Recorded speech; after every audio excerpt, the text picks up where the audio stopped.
हुजूर, इन पिछले कुछ दिनों में आपने नेक्स्ट डे डिलीवरी शुरू किया है। Next day delivery? હા હા હા હા. क्यों? શું ક્યું? हमारी मर्जी मोटा भाई, this is our target. Target? नहीं, मैं कुछ समझा नहीं। અમારું ટાર્ગેટ એ છે કે અમે કસ્ટમર્સને ઓર્ડર નેક્સ્ટ ડે ડિલિવર કરશું. पर अभी तो आप सिर्फ कुछ ही शहरों में कर रहे हैं। હા તો અમે करता છે તો તમને દુખે છે?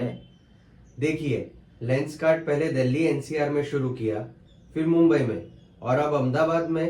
अगला टारगेट पूरे देश में नेक्स्ट डिलीवरी करेगा, तो काफी परेशानी होती होगी। अरे શેની પરેશાની?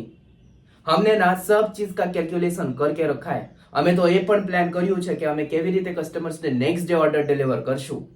प्रूव कीजिए। ઓર્ડર કીજીએ? क्या बात करूं मैं इनसे। अरे तो પછી मत कीजिए ने, તમારી मर्जी. बिना बात किए પણ ऑर्डर नेक्स्ट डे डिलीवर होता है. हाँ, लाओ यार मेरा फोन, लेंसकार्ट ऐप डाउनलोड करता हूँ और ऑर्डर करता हूँ। आपसे कल मिलता हूँ।